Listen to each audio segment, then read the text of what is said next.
السلام علیکم ورحمۃ اللہ وبرکاتہ۔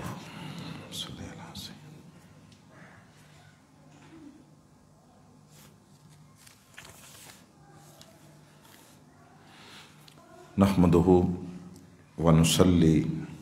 ونسلم علی سیدنا و مولانا محمد رسولہ النبی الامین الکریم الرؤوف الرحیم، اما بعد فاعوذ باللہ من الشیطان الرجیم، بسم اللہ الرحمن الرحیم۔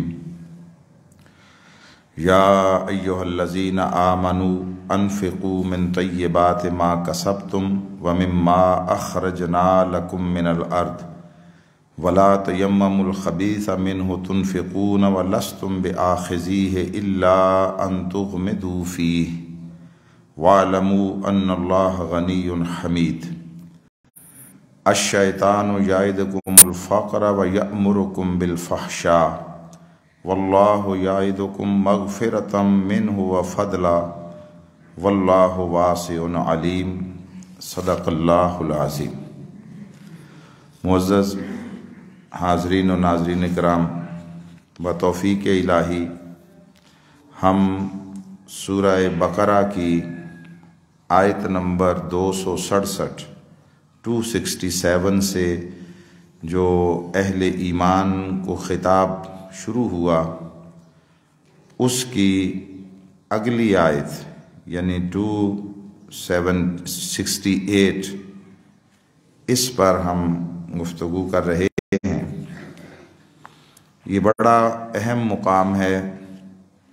یہ تقریباً 11 آیات پر مشتمل ایک پورا پیکج ہے معاشرتی سطح پر، اور اسلامی معاشرے اور سوسائٹی میں اہل ایمان کو جس طرز عمل کے ذریعے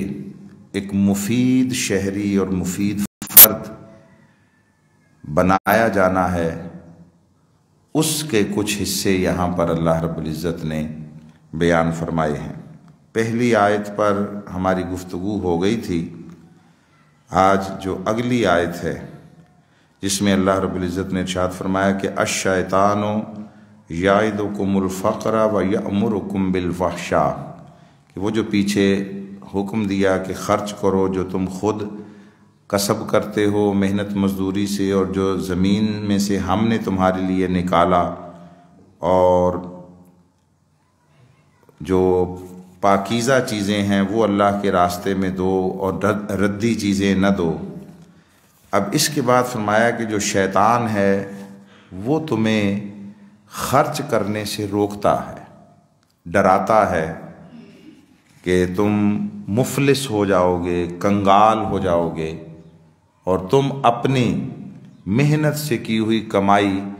کیوں دوسروں کو دو، جب تم نے خون پسینہ ایک کر کے، شب و روز ایک کر کے اپنا آرام، سکون،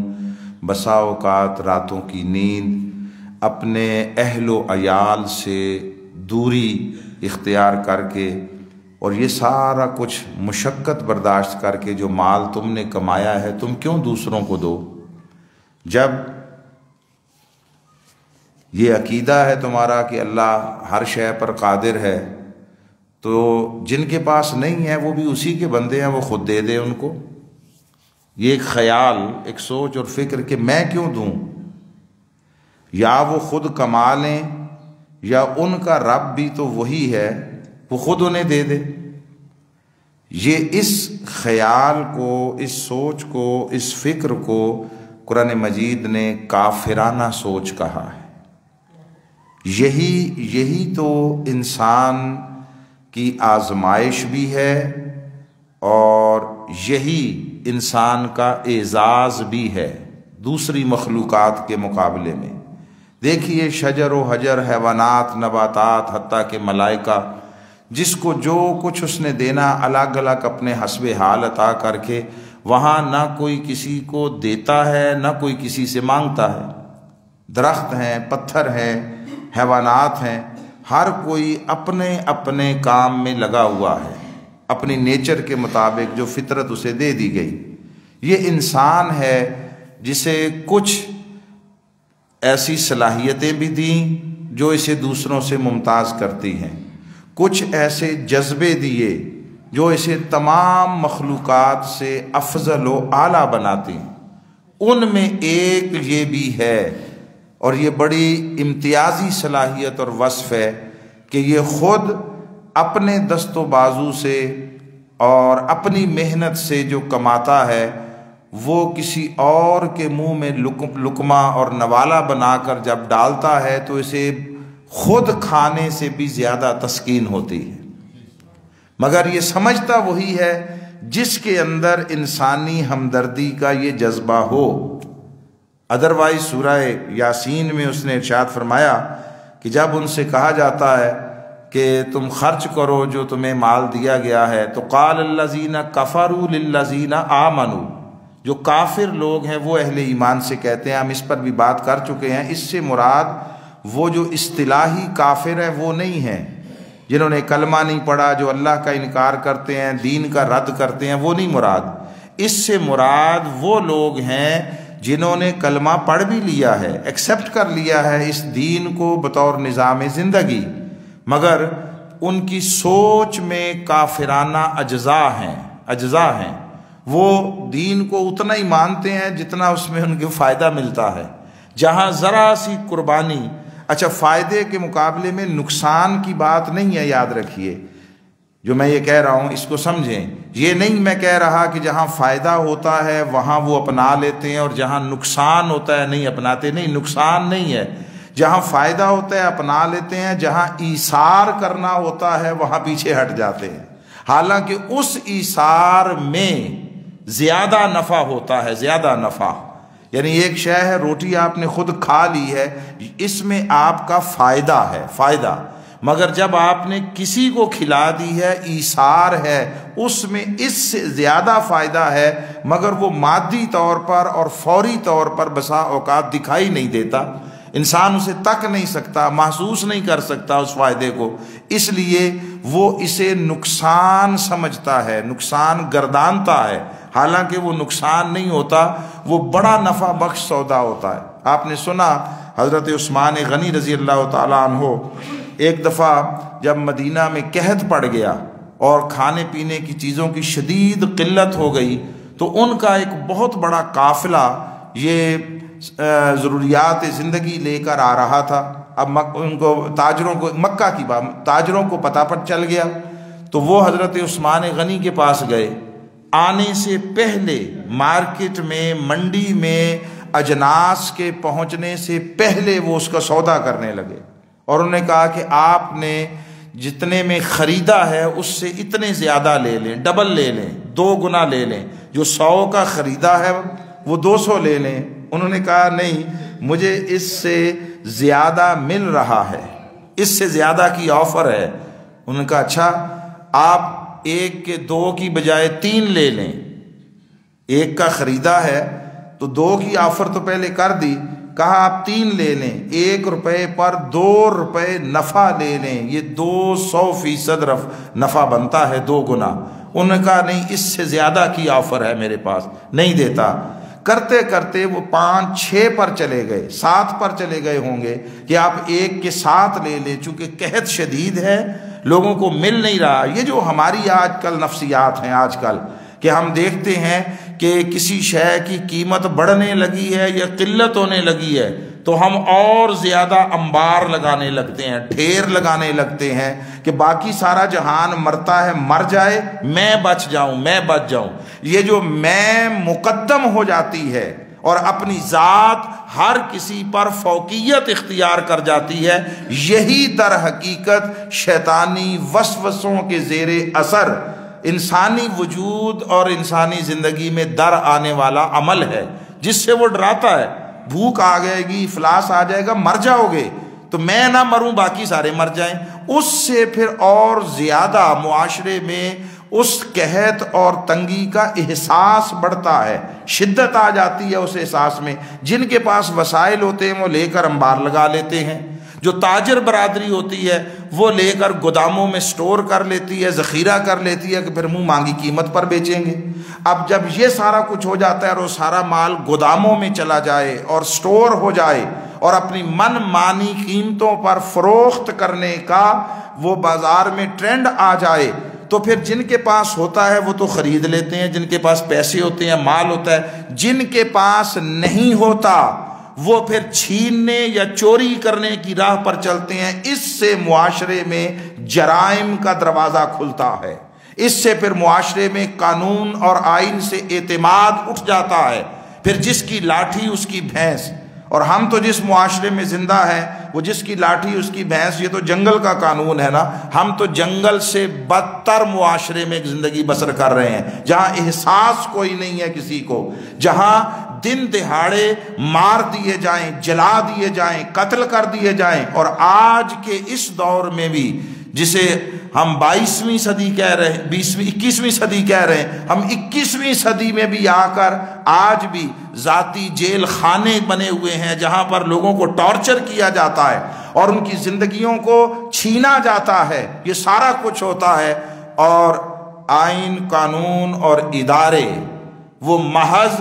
موم کی ایک ناک ہے، گڑیا ہے، طاقتور اس کو جیسے چاہے موڑ لے۔ دن دہاڑے قتل کر دینے والے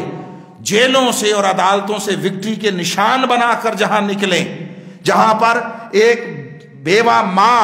اپنے اکلوتے جوان بیٹے کا کیس اس لیے ڈراپ کر دے اور عدالت کے سب سے بڑی عدالت کے دروازے پر کھڑے ہو کر یہ کہے کہ میں یہ کیس اس لیے نہیں لڑ سکتی کہ جنہوں نے پہلے میرے بیٹے کو مارا ہے وہ طاقتور ہیں، اب میرے گھر میں صرف بیٹیاں ہیں، اور وہ کہتے ہیں کہ تمہاری بیٹیوں کو نشان عبرت بنائیں گے دن دہاڑے سورج کی روشنی اور اجالے میں، اس لیے نہیں لڑ سکتی۔ اس ملک، اس معاشرے، اس ریاست کے اداروں کے ذمہ داروں کو اگر ذرہ برابر غیرت ہو تو یا وہ اس کو عدل و انصاف مہیا کریں یا پھر کم از کم خود چوراہوں پر آ کر خودکشیاں کر لیں، مگر نہ غیرت ہے، نہ حیا ہے، نہ ذمہ داری کا احساس ہے۔ بس وہ جس کی لاٹھی اس کی بھینس سے زیادہ بدتر وہ معاشرے کا چلن ہو گیا ہے۔ تو اللہ رب العزت فرماتے ہیں کہ بھئی وہ جب کافروں سے کہا جاتا ہے، ان کافروں سے مراد فکری نظریاتی کافر نہیں ہے، انکار کرنے والے کافر نہیں ہیں، بلکہ وہ کہ جو اپنی سوچ میں کافرانہ مزاج رکھتے ہیں۔ ہم کسی کو کیوں دیں، ہم کسی کے کام کیوں آئیں؟ وہ کہتے ہیں کہ قال الذین کفروا للذین آمنوا، وہ ایمان والوں سے کہتے ہیں جنہوں نے حقیقتاً ایمان کو قبول کر لیا، ایمان جن کے اندر داخل ہو گیا اور کلمہ لا الہ الا اللہ جن کے حلق سے نیچے اتر کر ان کے قلب و باطن پر حکمران ہو گیا، ان لوگوں سے یہ کہتے ہیں جنہوں نے اپنے اندر سے تمام نفس کی آلائشیں نکال دی، نفس کی خواہشوں کو پامال کر دیا، جو نفس کی بندگی سے نکل کر اللہ وحدہ لا شریک کی بندگی اور اس کی عبادت پر آ گئے، ان سے یہ کہتے ہیں ایمان والوں سے وہ کافر، یعنی کافرانہ سوچ رکھنے والے، کہ ہم ان کو کیوں کھلائیں؟ اگر اللہ چاہتا تو ان کو خود کھلا دیتا۔ قال الذین کفروا للذین آمنوا نطعم من لو یشاء اللہ اطعمہ، ہم انہیں کھلائیں کہ جنہیں اللہ چاہتا تو خود کھلا دیتا۔ یہ سوچ بنیادی طور پر کافرانہ ہے۔ کفر صرف یا شرک سامنے بت اور مورتی رکھ کر اس کے سامنے ہاتھ جوڑنے یا سر جھکانے سے لازم نہیں آتا۔ کفر و شرک کی ہزارہا سطحیں ہیں، ہزارہا اقسام ہیں، ان میں سے ایک یہ ہے کہ جو اللہ کے بندوں کے ساتھ ہمدردی کا سلوک نہیں کرتا، ان کی ضرورتیں پوری کرنے کے لیے خود کچھ اقدام نہیں کرتا، یا جن کے پاس ان کی ضرورتوں کا سامان ہو انہیں رغبت نہیں دلاتا، تو یہ سوچ بھی کافرانہ ہے۔ آپ نے سورہ ماعون کو پڑھا، ارائیت الذی یکذب بالدین، آپ نے دیکھا ہے اس شخص کو جو دین کو جھٹلاتا ہے۔ اب آگے ساری نشانیاں ٹل اینڈ پڑھ لیں، ٹل آخر تک اس کو پڑھ لیں۔ فَذَلِكَ الَّذِي يَدُعُّ الْيَتِيمَ، یہ ہے دین کو جھٹلانا، جو یتیم کو دھکے دیتا ہے۔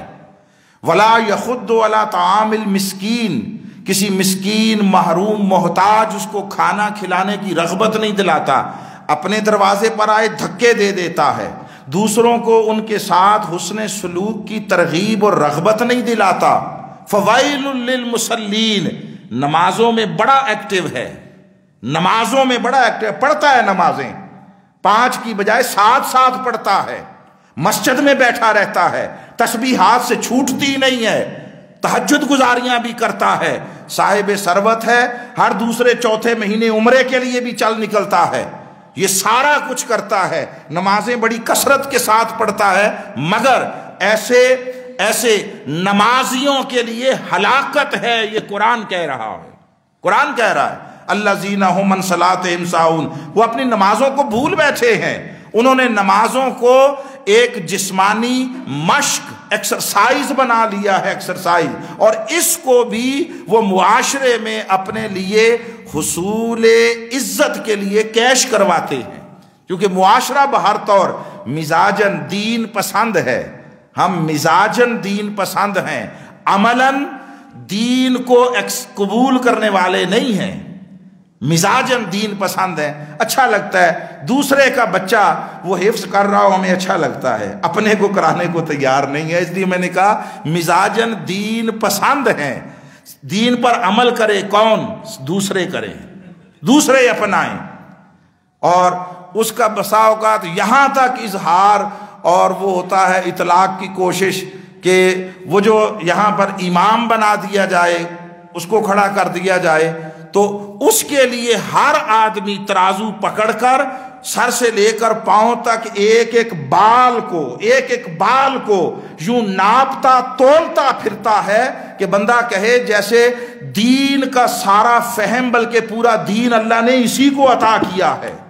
اس کے بال ایسے کیوں ہیں، اس کا پاؤں ایسے کیوں ہے، اس کے کپڑا ادھر سے اونچا کیوں ہے، ادھر سے نیچا کیوں ہے، وہ تکڑی لے کر سنار کی طرح ایک ایک بال کو پرکھنے لگتا ہے، اور اپنے گریبان میں منہ ڈال کر جھانک کر دیکھنے کی کوئی ہمت نہیں کرتا۔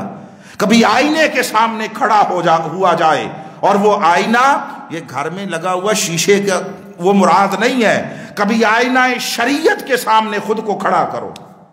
اور جو کچھ قرآن میں اللہ نے اور حدیث میں آقا علیہ السلام نے فرمایا، کبھی ان پیمانوں پر اپنی ذات کو پرکھ کر ذرا کوئی اپنا بھی تو احتساب کیا جائے، خود کو بھی تو کبھی اس کٹھالی میں سے، اس جو بھٹی ہے، کبھی خود کو بھی تو اس میں سے گزار کر دیکھا جائے، میں کہاں کھڑا ہوں کہ جو میں صبح و شام احتساب کا پیمانہ لیے ہر کسی کو رد کرتا پھر رہا ہوں۔ یہ پورے معاشرے کا ٹرینڈ ہے۔ سو شیطان اس بات سے ڈراتا ہے دیا تو کم ہو جائے گا، وہ فرماتا ہے جتنا دو گے، یہ جو جس میں سے تم دو گے یہ بھی میں نے ہی دیا ہے، مگر جتنا دو گے کئی گنا بڑھا کر تمہیں پھر واپس لوٹا دوں۔ تو وہ حضرت عثمان غنی رضی اللہ تعالیٰ عنہ نے ان کی بات سنی، جب وہ 5-6 گنا تک چلے گئے، 1 کے 5 لے لو، 6-7 لے لو، تو شاید کسی روایت میں یہ بھی ہے کہ 10 تک یا اس کے قریب چلے گئے، تو انہوں نے فرمایا مجھے اس سے بھی زیادہ کی آفر ہے، تو انہوں نے کہا اب اس سے زیادہ تو پھر قیمت پر خرید کر بیچا نہیں جا سکتا، اس لیے کہ اپنے افراد معاشرہ کی قوت خرید کا بھی تو پتہ ہے نا، ضرورت ہے مگر پیسے ہیں ہی نہیں کسی کے پاس، تو خریدے گا کوئی کہاں سے؟ وہ جو قیمت فروخت ہے رکھنی ہے، وہ قیمت خرید کے ساتھ میچ کر کے رکھنی ہے نا۔ اب دیکھیے یہاں جس سوسائٹی میں ہم موجود ہیں سارے، اگر رولز رائس کی کار کی قیمت 4 گنا بھی بڑھ جائے، بولیے مجھے اور آپ کو کوئی فرق پڑتا ہے؟ نہیں پڑتا۔ اب اگر وہ پرنس محمد بن سلیمان کی 60 کروڑ کی کار ہے اور وہ 60 کروڑ سے 100 کروڑ کی ہو جائے تو مجھے اور آپ کو کوئی فرق پڑتا ہے؟ نہیں پڑتا، اس لیے کہ ہماری وہ ضرورت میں سے نہیں ہے۔ یہاں اس شے کی قیمت سے فرق پڑے گا جو ہماری ضرورتوں میں سے ہوگا۔ تو انہوں نے کہا کہ اس سے زیادہ تو اب ہم آفر نہیں کر سکتے، مگر یہ تو بتائیے کہ یہ جو آپ کو اس سے بھی زیادہ آفر کر رہا ہے وہ تاجر ہے کون؟ کون سا مکے میں ایسا تاجر آ گیا ہے جو ایک کی شے 10 سے بھی زیادہ میں خرید رہا ہے؟ تو حضرت عثمان غنی رضی اللہ تعالیٰ نے فرمایا میرا رب ہے، اللہ ہے، اللہ ہے۔ وہ فرماتا ہے 1-2 واپس کم از کم دنیا میں 11 لوٹاؤں گا، 10 ساتھ اضافی ہے 10، تو جو 1 دو گے وہ، اور اس کے ساتھ 10 اور تمہیں لوٹاؤں گا، یہ منیمم لیول ہے، منیمم۔ من جاء بالحسنہ فلہ عشر امثالہا، جو 1 نیکی کرے، 1 دے، تو اس کے ساتھ اس جیسی 10 اللہ ملا دیتا ہے، لوٹا دیتا ہے۔ یہ منیمم لیول ہے، یہاں سے سفر شروع ہوتا ہے۔ پھر اسی قرآن میں ہے کہیں 70 گنا ہے، 100 گنا ہے، 700 گنا ہے، اور پھر جا کے بات ختم کی، اس نے کہا یہ گنتیاں یہ تمہیں سمجھانے کے لیے بتا رہا ہوں، باقی واللہ یرزق من یشاء بغیر حساب، جس کو چاہتا ہے پھر بے حساب عطا کر دیتا ہے۔ اور جو کچھ آخرت کا ہے، آخرت کا ہے، اس کا تو کوئی دنیاوی پیمانے پر تول ہی نہیں ہے، اس کا ماپ ہی نہیں ہے۔ تو شیطان اس طرف متوجہ کرتا ہے، دے دیا تو کم ہو جائے گا، وہ کہتا ہے دے کر دیکھو بڑھا دوں گا، بڑھا دوں گا۔ تو وہ تمہیں شیطان جو ہے وہ تنگ دستی سے ڈراتا ہے اور بے حیائی کا حکم دیتا ہے، بے حیائی کا۔ اب اس کے مقابلے میں دیکھیے ایک بڑی خاص بات ہے، بڑی خاص بات۔ اگر وہ تنگ دستی سے ڈراتا ہے تو پھر اللہ اس کے مقابلے میں کہتا ہے میں جو ہے وہ تمہیں بہت زیادہ دوں گا۔ اب آگے اللہ کیا فرماتا ہے؟ واللہ یعدکم مغفرۃ منہ وفضلا، اور اللہ تم سے اپنی بخشش کا وعدہ کرتا ہے اور فضل کا وعدہ کرتا ہے۔ پہلا جو مقدم کیا وہ بخشش تھا کہ یہ جب میری بارگاہ میں کھڑے کر کے اٹھائے جاؤ گے تو اس وقت ہر انسان کی فقط ایک طلب ہوگی، ایک خواہش ہوگی اور ایک ڈیمانڈ ہوگی کہ آج بخش دیا جاؤں، پکڑا نہ جاؤں، گرفت میں نہ آؤں، عذاب میں نہ ڈالا جاؤں۔ تو اللہ فرماتا ہے کہ وہ جو تم نے دیا اس پر کتنا دینے والا ہوں وہ بات کی بات ہے۔ پہلی بات یہ ہے جس دن ہر کوئی نفسا نفسی کے عالم میں ہوگا، تم میری رضا کی خاطر میرے بندوں کی ضرورتوں کو پورا کر کے دیکھو، میں اس قیامت کے دن تم سے اپنی بخشش کا وعدہ کرتا ہوں۔ جس دن ہر کوئی غمگین ہوگا میں تمہیں غم سے آزاد کر دوں گا، ہر کوئی خوف زدہ ہوگا میں تمہیں خوف سے بے نیاز کر دوں گا۔ یہ پہلا وعدہ۔ وفضلا، اور اپنے فضل کا وعدہ۔ اور فضل کیا ہے؟ فضل یہ ہے کہ کسی کو اس کے حق سے زیادہ دینا، عدل ہے حق کے مطابق دینا۔ وہ یہ کہ بھی آپ نے 10 دیے وہ آپ کو 100 دے دے، 110 دے دے، 70 دے، وہ 10 کے مقابلے میں 70 دے دے، 100 دے دے، 700 دے دے۔ فرمایا نہیں، یہ پھر حساب کیا رکھنا؟ تمہارا منصب چھوٹا تھا، تم مخلوق تھے، ادنا تھے، تم نے اپنی حیثیت سے ادنا عمل کیا۔ اب میں نے جواب میں اگر اتنا ہی کیا تو پھر رب نہ ہوا۔ تم میری راہ پر دیکھو، دے کر دیکھو، تم اپنی حیثیت کے مطابق دو، میں پھر اپنی شان کے مطابق عطا کروں۔ فضلا، بے حساب دوں گا۔ اور اللہ واللہ واسع علیم، اللہ بڑی وسعت والا ہے، خوب علم والا ہے، اس کے خزانوں میں کمی نہیں ہے۔ اب یہ بات بڑی اہم ہے کہ یہ جو شیطانی وسوسے ہیں، وسوسے یہ یاد رکھیے کہ اندر سے پیدا ہوتے ہیں، اندر سے وسوسے، اور وہ جو اس کا ذریعہ ہے وہ خناس بھی ہے، اور بہت سارے یعنی عربی میں اسے وسواس کہہ دیتے ہیں۔ وہ آخری سورہ ناس میں ہے، سورہ ناس میں قل اعوذ برب الناس ملک الناس الہ الناس من شر الوسواس الخناس، وہ جو وسوسے پیدا ہوتے ہیں۔ اور فارسی میں ہمارے ہاں وہ لفظ بھی ہوتا ہے ہمزاد کہہ دیتے ہیں۔ یاد رکھیے کہ جب بھی کوئی انسان پیدا ہوتا ہے تو اس کے ساتھ اس کا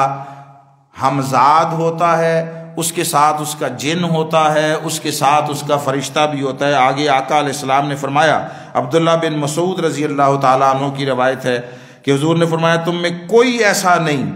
جس کا ایک ساتھی جنوں میں سے نہ ہو اور ایک ساتھی فرشتوں میں سے نہ ہو۔ اس کا معنی یہ ہے کہ اس کے ساتھ 2 اور چیزیں مخلوقات میں سے لگی ہوئی ہیں، ایک جو اسے برائی کی طرف رغبت دلاتا ہے اور ایک جو اسے اچھائی کی طرف رغبت دلاتا ہے۔ صحابہ نے عرض کیا یا رسول اللہ، آقا علیہ السلام چونکہ حوصلہ افزائی کرتے تھے سوالات کی، سو صحابہ ہر طرح کا سوال کرتے تھے، ہر طرح کا، اور رسول کی مجلس میں کسی کو سوال کی ممانعت نہیں تھی۔ یہ جدا بات ہے کہ آج نہ ملا کی مجلس میں اجازت ہوتی ہے، نہ پیر کی مجلس میں اجازت ہوتی ہے، کہیں ادب کے نام پر، تعظیم کے نام پر زبانوں پر پہرے بٹھا دیے جاتے ہیں، مگر آہستہ آہستہ آہستہ آہستہ وہ طلسم ٹوٹ رہا ہے، ختم ہو رہا ہے، اور آپ معاشرے میں ہر سو، صرف یہی مذہبی نہیں، ہر سطح پر وہ جو خواہ تعظیم و ادب تھا یا خوف و دہشت تھا، اس کے بت ٹوٹ رہے ہیں، اور انشاءاللہ وہ وقت آئے گا کہ جب زبانوں کے تالے کھول دیے جائیں گے اور ذہنوں میں پیدا ہونے والے افکار کو اپنے اظہار کے مواقع ملیں گے، اور طاغوت اس کی طاقت سمٹے گی اور حق کا پرچم انشاءاللہ سربلند ہو کر رہے گی۔ تو آقا علیہ السلام نے جب یہ فرمایا تو صحابہ نے پوچھا کہ یا رسول اللہ کیا آپ کے ساتھ بھی؟ جب آپ نے فرمایا کہ ہر ایک کے ساتھ، ایک جنوں میں سے ایک فرشتوں میں سے ہوتا ہے، تو آپ کے ساتھ بھی؟ آقا نے فرمایا ہاں میرے ساتھ بھی، لیکن اللہ نے میری مدد فرمائی، میرے اوپر کرم اور احسان فرمایا، اور وہ جو جن تھا یعنی جو برائی کی علامت تھا وہ مسلمان ہو گیا ہے، وہ اب مجھے وہ جن بھی صرف بھلائی کے کاموں کی طرف متوجہ کرتا ہے۔ یعنی حضور کے ساتھ خواہ اسے خناس کہہ لیں، خواہ اسے جن کہہ لیں، جو بھی ہے جو حضور کے ساتھ ہے اس کو بھی اللہ رب العزت نے اپنی اطاعت اور فرما برداری کا پٹا پہنا دیا، باوجود اس کے کہ تھا کسی اور قبیل میں سے، مگر حضور کے ساتھ جوڑا گیا تو رب ذوالجلال نے اسے بھی اپنی تسلیم و رضا کی راہ پر ڈال دیا۔ یعنی نبی کو بہکانے کا ہر راستہ اللہ رب العزت نے بند کر دیا،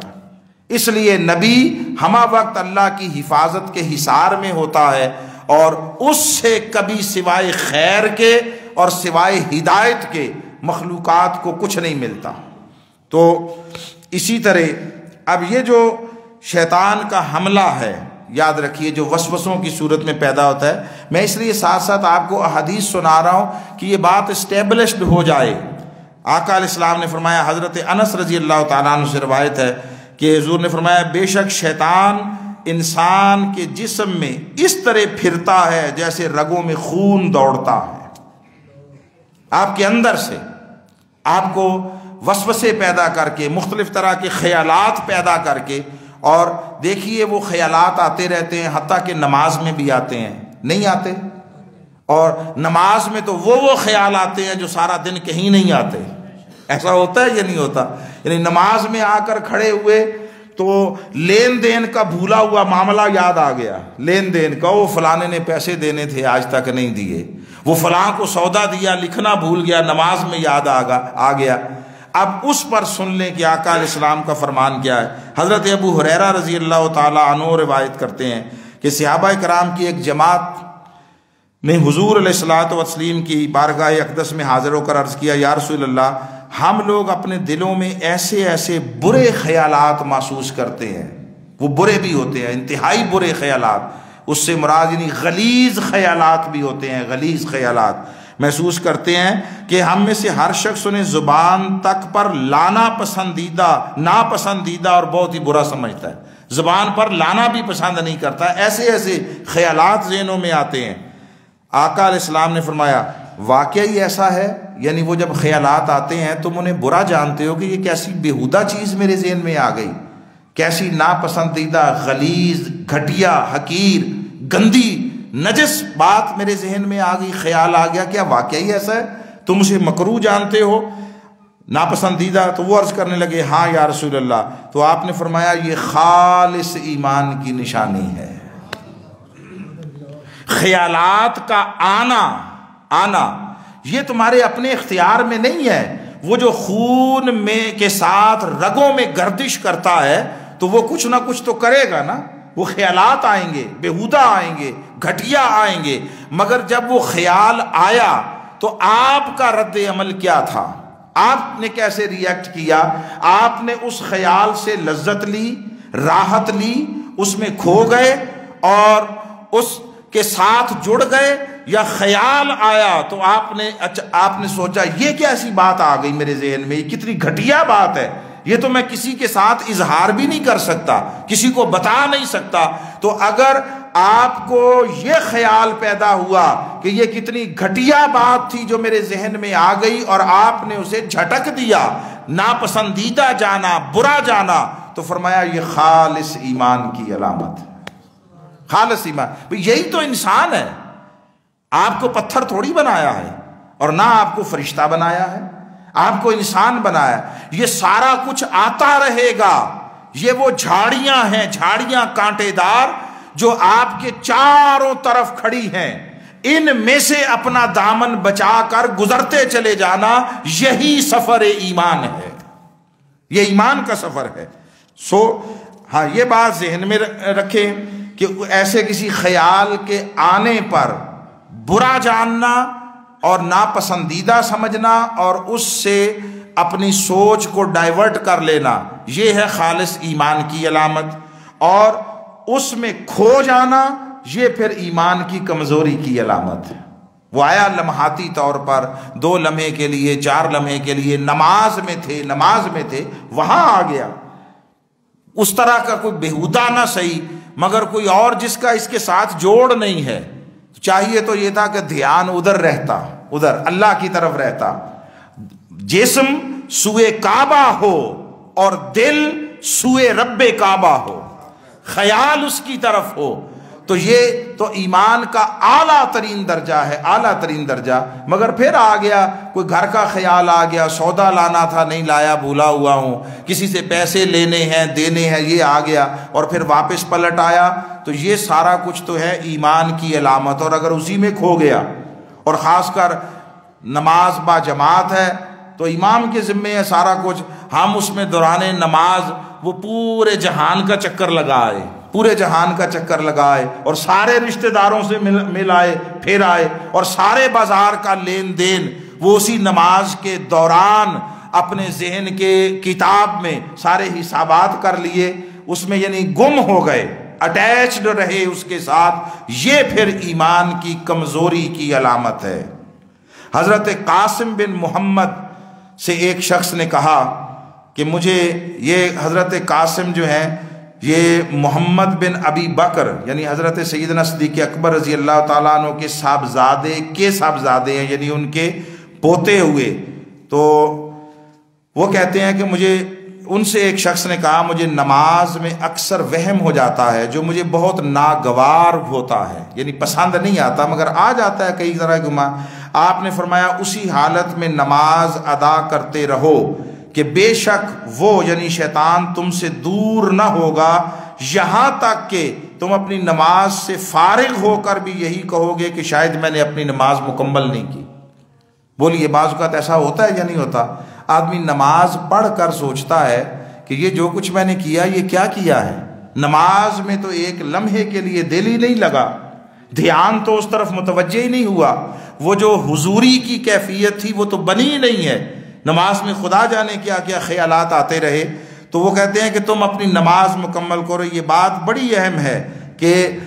چاہے آپ کو ایک لمحے کے لیے بھی یکسوئی حاصل نہ ہو، کیفیت نہ بنے، تب بھی نماز پڑھتے رہنا چاہیے کہ یہ اس رب کی طرف سے بلاوے کا جواب ہے، وہ بلاتا ہے تمہیں مؤذن کے ذریعے، حی علی الصلاۃ،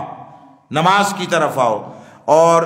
جو لوگ عرب معاشروں میں رہے ہیں یا رہتے ہیں ان کو خاص کر میری اس بات کی بڑی آسانی سے سمجھ آ جائے گی۔ چند الفاظ ہوتے ہیں جو متبادل کے طور پر استعمال ہوتے ہیں عربی میں۔ جب کوئی کسی کو بلائے، مثلا کوئی فیملی کے ساتھ ہے، کوئی سٹور میں گیا ہے خریداری کے لیے، پارک میں جب واپس جانے لگے ہیں تو اگر وہ بچوں سے کہتا ہے تعال، آ جاؤ، تعال کا مطلب بھی اب آ جاؤ، مگر اس کا مطلب یہ ہے کہ اس بلانے میں وہ شدت نہیں ہے، اس میں ابھی گنجائش ہے، مطلب یہ ہے کہ اب تیاری کرو، تعال آ جاؤ۔ لیکن جب کہا جائے گا عرب لوگ اپنے بچوں کو کہیں یا اپنے ساتھی سے یا کوئی سینئر اپنے جونیئر اور سبارڈینیٹ سے کہے حیا، پھر وہ نہیں رکے گا۔ اس کا معنی یہ ہے کہ اب کوئی پیچھے وقت میں ٹائم میں مہلت نہیں رہی ہے، گنجائش ختم ہو گئی ہے۔ اللہ نے جب آپ کو اپنی نماز کی طرف بلایا ہے تو نہیں کہا تعالو الی الصلاۃ، علی الصلاۃ، تعالوا علی الصلاۃ، نماز کی طرف آ جاؤ، آسان نہیں، آ جاؤ نہیں کہا، حی علی الصلاۃ، آؤ نماز کی طرف۔ معنی یہ ہے کہ یہ تمہارے لیے ایک لاسٹ انفارمیشن ہے، لاسٹ اطلاع ہے، اس کے بعد گاڑی رکے گی نہیں، چلی جائے گی۔ ہم اس کو کتنا رسپانس دیتے ہیں، لگے رہتے ہیں کاموں میں، لگے رہتے ہیں۔ ہمیں پتا تو ہے نا کہ ٹائم کیا ہے، ہمارے پاس گھڑیاں ہیں اور وہ موبائل ہے، ایک ایک لمحے کا پتہ ہے، ہمیں یہ تو پتا ہوتا ہے کہ کسی بندے کے ساتھ کمٹمنٹ کی ہے تو اس کا وقت کیا ہے۔ میں دیکھتا ہوں کسی کی فلائٹ ہو تو وہ آپ کو گلی محلے میں آ کر آپ کے ریزیڈنس پر، آپ کی لوکیشن پر آ کر نہیں بتاتے کہ جہاز کے جانے کا ٹائم ہو گیا ہے۔ زیادہ سے زیادہ اہتمام یہ ہے کہ آپ کو اس کی موبائل کے ذریعے ایک انفارمیٹیو ایک میسج آ جاتا ہے کہ اتنے بجے جہاز کا ٹائم ہے، آپ اتنے بجے پہنچ جائیں، ٹھیک۔ اس کے بعد انہیں سروکار نہیں ہے۔ یہ اللہ نے از رہے احسان اور کرم نوازی یہ اہتمام کیا ہے کہ معاشرے میں ہمیں ہمارے ڈور سٹیپ پر، ہمیں ہماری رہائشوں پر، ہمیں ہمارے کام کے مقامات پر یاد دہانی کا اذان کی صورت میں ایک پورا نظام قائم فرما دیا، تاکہ اگر بھولے بھی ہوں اپنے کاموں میں تو یاد آ جائے۔ پھر جو اس پر نہیں آتا اور اللہ کے بلاوے پر لبیک نہیں کہتا تو پھر اس کا معاملہ وہ اپنے ہاتھ میں لے لیتا ہے۔ تو انہوں نے یہ بات جو کہہ رہا ہوں کہ آتے رہنا چاہیے، جب اس نے بلایا ہے حاضری لگتے رہنا چاہیے۔ یاد رکھیے کہ اسٹوڈنٹ نالائق ہی صحیح مگر کلاس میں مستقل حاضر ہو، اس کی ذہنی صلاحیت اتنی نہیں ہے، بہت اچھا نہیں پڑھ سکتا مگر کلاس میں باقاعدگی سے آتا ہے اور تعظیم و ادب کے ساتھ بیٹھتا ہے، استاد اس کو بھی رد نہیں کرتا ہے، مگر جو آئے نہ اور داخلی نہ ہو سکول میں، کلاس تک نہ پہنچے، پھر اس کے ساتھ استاد کو سروکار کوئی نہیں ہوتا۔ رہی بات کیفیت کی تو یاد رکھیے نماز فرض ہے، کیفیت فرض نہیں ہے۔ کیفیت اپنا جدا جدا حال ہوتا ہے۔ تو حضرت شاہ عبدالحق محدث دہلوی رحمۃ اللہ تعالیٰ علیہ وہ فرماتے ہیں، ایک واقعہ تحریر کرتے ہیں کہ کوئی بزرگ تھے، ان کے پاس نماز کے بعد ایک شخص آیا اور اس نے کہا کہ یہ آپ نے نماز اچھی طرح سے نہیں ادا کی ہے تو آپ دوبارہ پڑھ لیں۔ یہ دل میں بھی کبھی ہمارے بھی خیالات آتا ہے نا، تو آپ نے جواب دیا میں یہ نماز نہیں لوٹاؤں گا، جیسی پڑھ سکتا تھا پڑھ لی، جتنی میری استطاعت تھی۔ یا اس نے کہا کہ بس کہا اللہ کے دربار میں اپنی کوتاہی کی معذرت کر لوں گا کہ بہت اچھے طریقے سے اس طرح جیسے پڑھنی چاہیے تھی تیری شان کے لائق نہیں پڑھ سکا، تو میں اللہ کی بارگاہ سے معذرت کر لوں گا، معافی مانگ لوں گا۔ اس نے دوبارہ کہا کہ آپ لاپرواہی نہ کریں، یہ نماز کا معاملہ ہے، یہ بڑی اونچی عبادت ہے۔ اس بزرگوں نے پھر جواب دیا جو ہونا تھا ہو گیا، اب میں کیا دوبارہ نماز لوٹاؤں، قبول تو اس نے کرنی ہے۔ اس نے پھر اصرار کرتے ہوئے کہا کہ دیکھیے میں آپ کا ہمدرد ہوں اور اس لیے چاہتا ہوں کہ آپ کی نماز ہر حال میں اللہ کی بارگاہ میں قبول ہو، ایک عظیم عبادت ہے اور آپ کا اللہ کے ہاں بہت بلند مرتبہ ہے، آپ کا اللہ کے ہاں بہت بلند مرتبہ ہے، آپ بہت عظیم بزرگ ہیں، اللہ کے مقرب ہیں، تو اللہ ایسی نماز قبول نہیں کرتا جس میں یہ وسوسے خیالات اور اس طرح ہوں، تو اس سے آپ کے مرتبے میں کمی ہو سکتی ہے، آپ اس کو دوبارہ پڑھ لیں۔ تو اب وہ سمجھ گئے، انہوں نے ڈانٹتے ہوئے کہا کہ میں جانتا ہوں تو شیطان ہے۔ اب شیطان ہمیشہ چھڑانے کے لیے نہیں آتا، کبھی کبھی دوبارہ یا پہلی بار بھی پڑھانے کے لیے بھی آتا ہے، ایسے بھی درجنوں واقعات ہیں، درجنوں واقعات، صرف چھڑانے کے لیے نہیں آتا، کبھی پڑھانے کے لیے بھی آتا ہے۔ تو انہوں نے کہا کہ میں جانتا ہوں تو شیطان ہے، ہرگز میرا ہمدرد اور میرا بھلا کرنے والا نہیں ہو سکتا جبکہ وہ رحیم و کریم ہے۔ اگر میری نماز ناقص بھی ہے تو وہ اپنے فضل و کرم سے اسے قبول فرما لے گا، اگر ناقص بھی پڑی ہے تو چلا جا، مجھے میرے حال پہ چھوڑ دے۔ اب جو اس نے کہا کہ آپ اللہ کے مقرب ہیں، اللہ کے یہاں بڑا آپ کا مرتبہ ہے، ایسی نماز قبول نہیں ہوتی، دوبارہ پڑھ لیں، اس سے مرتبے میں کمی ہو سکتی ہے، یہ سارا کچھ در حقیقت فریب نفس میں مبتلا کرنے کی سازش تھی، چال تھی، بندے کو یہ احساس ہو جانا میں بڑا تیسمار خان ہوں، میں بڑا اللہ کا مقرب ہوں، میں بڑا محبوب، میرا درجہ خدا کی بارگاہ میں بڑا بلند ہے، تو یہ عمل جو ہے وہ میرے مرتبے کے شایان شان نہیں ہے، مناسبت نہیں رکھتا اس کے ساتھ جو میرا اللہ کی بارگاہ میں مرتبہ ہے۔ وہ نماز تو جہاں جانی ہوتی ہے چلی جاتی ہے، وہ اس فریب کے ذریعے انسان کو مبتلا تکبر کر دیتا، میں آ جاتی ہے، میں بڑا ہوں۔ سو نماز کو اختیار کیجئے، پڑھیے، اور جتنے اچھے طریقے سے پڑھ سکتے ہوں پڑھیے، مگر اپنے آپ کو فریب نفس میں مبتلا نہ ہونے دیجئے۔ ہم سے اللہ نے، یاد رکھیے، ہم سے کوشش مانگی ہے، نتیجہ نہیں مانگا ہے، کوشش مانگی ہے، ہمیں کوشش کرتے رہنا ہے ہر سطح پر، نفس کے ساتھ بھی جنگ میں، باہر شیطان کے ساتھ، کفار کے ساتھ، اور اس ہر شے سے جو اللہ سے دور کرنے والی ہے۔ ہمارے ذمے کوشش کرنا ہے، نتیجہ پیدا کرنا نہیں ہے۔ نتیجہ پیدا کرنے کی ذمہ داری تو اس نے اپنے رسولوں کو نہیں دی، ان کو پابند نہیں کیا کہ نتیجہ پیدا کر کے دکھائے، یہ اس نے اپنے ذمہ کرم پر لیا، اس کی اپنی حکمتیں اور وہ سارا کچھ ہے۔ پھر اسی طرح قرآن مجید میں فرمایا کہ ان الشیطان لکم عدو فاتخذوہ عدوا، شیطان تمہارا دشمن ہے، تم بھی اس کے ساتھ دشمنی ہی کرو، دشمنی ہی نبھاؤ۔ اور وہ کیا ہے کہ جب کبھی آپ اٹھنے لگے نماز کے لیے، اللہ کے بلاوے پر لبیک کہنے کے لیے، کوئی ایسی بات ہو گئی، کوئی مصروفیت آ گئی، کوئی ذہن میں خیال آ گیا، آپ دکان پہ تھے، اسی وقت گاہک آ گیا، تو آپ نے کہا چلو نماز کا تو ابھی ٹائم ہے نا، 1.5 گھنٹہ باقی ہے، پہلے اس کو اٹینڈ کر لوں۔ وہ جو ایک لمحہ فیصل ہوتا ہے، فیصلے کا جو لمحہ ہوتا ہے، اس میں اکثر ہم چت ہو جاتے ہیں، ہمارا رزق اور روزی کی طرف دھیان رہتا ہے، روزی دینے والے رازق کی طرف دھیان نہیں رہتا، اس طرف دھیان نہیں رہتا۔ تو فرمایا تم بھی اس کے ساتھ دشمنی ہی کرو، اس سے دشمنی بنائے رکھو، اس کے سوا کچھ نہیں کہ وہ اپنے گروہ کو اس لیے بلاتا ہے کہ وہ دوزخ والوں میں سے ہو جائے۔ وہ اپنے جو گروہ ترتیب دیتا ہے، وہ کہتا ہے میں نے تو جانا ہی دوزخ میں ہے، میں نے تو جو دشمنی میں نے کر لی اللہ کے حکم کے ساتھ، میں نے تو دوزخ میں جانا ہے۔ اب جن کی وجہ سے، یعنی آدم جس کو سجدہ نہ کرنے کی وجہ سے میرے ساتھ یہ ہوا ہے، اب میں اس اولاد آدم سے اس کا دوزخ بھر دوں گا،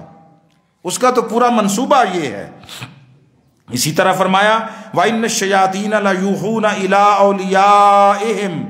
لِيُجَادِلُوكُمْ، اور بے شک انسان اپنے دوستوں کے دلوں میں، شیطان اپنے دوستوں کے دلوں میں وسوسے ڈالتے رہتے ہیں تاکہ وہ تم سے جھگڑا کریں۔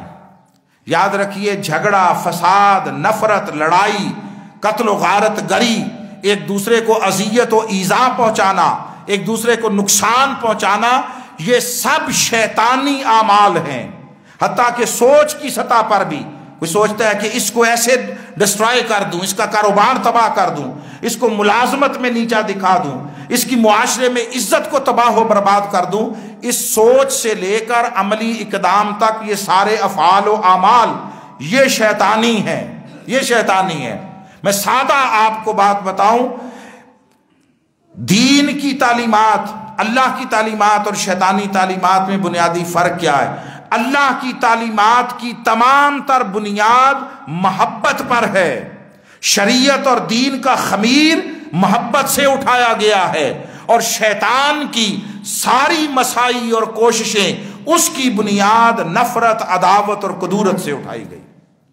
جس مجلس میں بیٹھ کر آپ کو نفرت کا درس ملے، خواہ وہ مذہبی سطح پر ہو، روحانی سطح پر ہو، معاشرتی سطح پر ہو، انتظامی سطح پر ہو،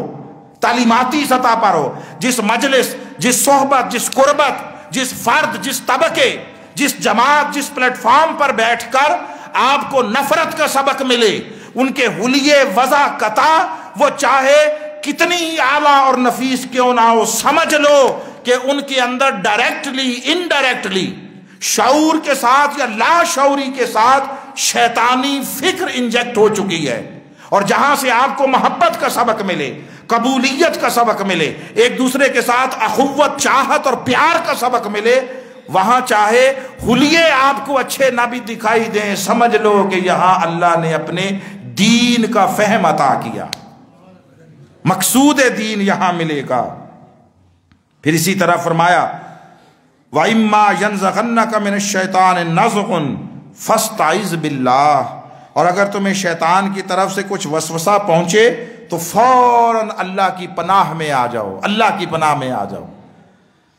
کسی کو نقصان پہنچانے، کسی سے حسد پیدا ہو جائے، حسد پیدا ہو جائے، میں بھی تو یہیں پر بیٹھا ہوں، میری اتنی عزت نہیں ہے، میرے کاروبار میں اتنی وسعت نہیں ہے، میری ملازمت میں اتنا زیادہ میری امپورٹنس اور اہمیت نہیں ہے، یہ خیال ہے اس کو کیوں ہے، اس کو کیوں ہے؟ اپنے لیے آپ کاروبار وسیع کرنے کے لیے، معاشرے میں اپنے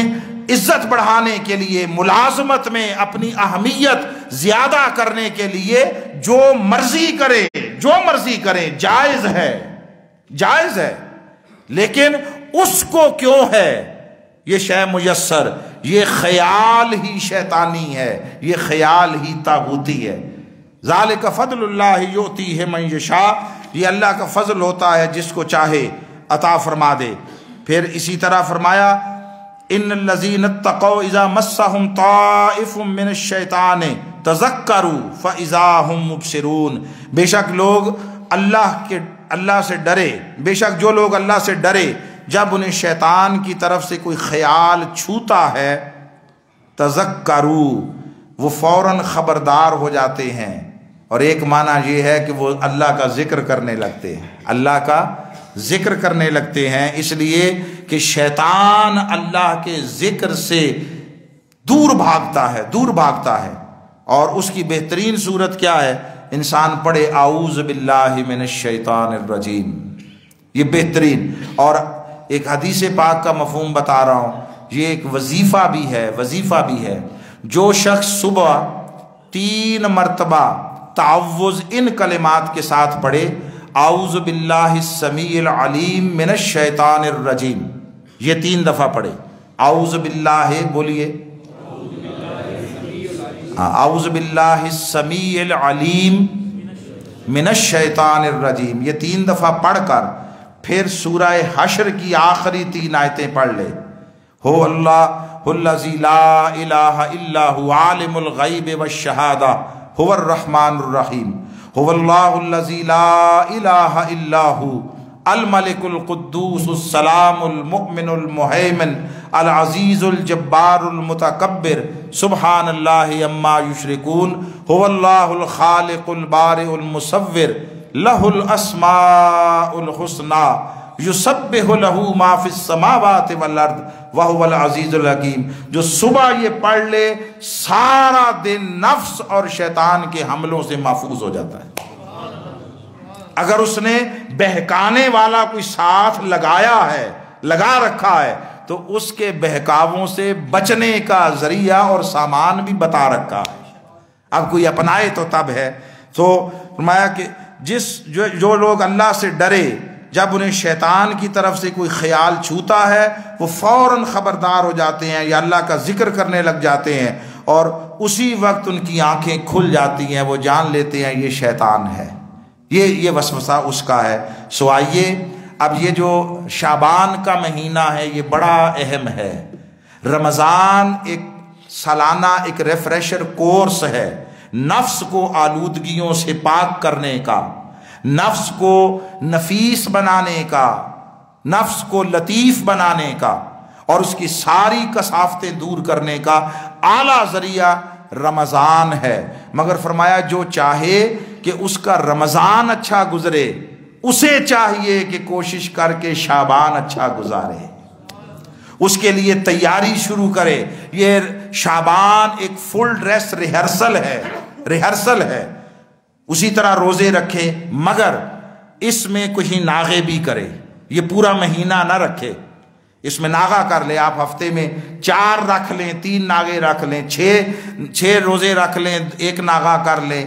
day by day alternate days میں 1 دن روزہ رکھ لیں، 1 دن افطار کر لیں، جو آپ کو معمول آپ کی جسمانی اس توانائی کے مطابق سوٹ کرتا ہو اس کو اپنا لو، مگر روزے رکھیں۔ مگر ایک جملہ بطور خاص جو کہنا چاہتا ہوں وہ یہ کہ روزہ خالی کھانے پینے سے نہ رکھے، روزہ رکھے جھوٹ سے، روزہ رکھے بے ایمانی سے، روزہ رکھے ناپ تول میں کمی سے، روزہ رکھے ملاوٹ سے، روزہ رکھے چوری سے، اور روزہ رکھ لے نفس کا نفرت، عداوت، کدورت، بغض و حسد سے۔ یہ ساری پریکٹس فل ڈریس ریہرسل یہاں کرے، پھر آگے دیکھے، اور روزہ رکھے بخل سے، کنجوسی سے، اپنے ہاتھ کو وسعت دے، اپنے ظرف میں فراخی پیدا کرے، لوگوں کی ضرورتوں کو پورا کرے، لوگوں کے دکھ درد میں اب اسے فیل کرے اور اس کو دور کرنے کی کوشش اور عملی کاوش کرے۔ یہ پریکٹس شعبان سے شروع ہو اور رمضان میں اپنی پیک پر جائے، اور رمضان میں جہاں تک جائے پھر اگلا پورا سال اسی لیول پر رہے۔ یہ نہیں ہے کہ امتحان دیا، اب آپ 5ویں کا امتحان دے کر 6ٹھی میں چلے گئے تو اب اگلا پورا سال 6ٹھی کا سلیبس پڑھنا ہے۔ یہ نہیں ہے کہ 5ویں کا سلیبس پڑھ کے امتحان پاس کیا اور پاس کرنے کے بعد پھر پیچھے کوئی نہیں آتا کہ میں دوبارہ 5ویں کا پڑھوں گا، اگلے سال پھر اتنی پکی پڑھائی نہ کی جائے، اتنی پکی پڑھائی نہ کی جائے کہ ایک ایک کلاس میں 4 سال لگائے جائیں۔ آپ سمجھ رہے ہیں نا؟ جب پاس کر لیا تو اس لیول پر رہے، اور اگلا درجہ جس میں پروموٹ ہوا ہے پھر اس میں محنت کرے۔ ہر آنے والا رمضان وہ نفس کی لطافت کو بڑھاتا جائے، روحانیت کو بڑھاتا جائے، قرب الہیہ کو بڑھاتا جائے، اللہ کی محبت کو بڑھاتا جائے۔ اللہ رب العزت ہمیں حسن عمل کی توفیق عطا فرمائے۔ وما علینا الا البلاغ۔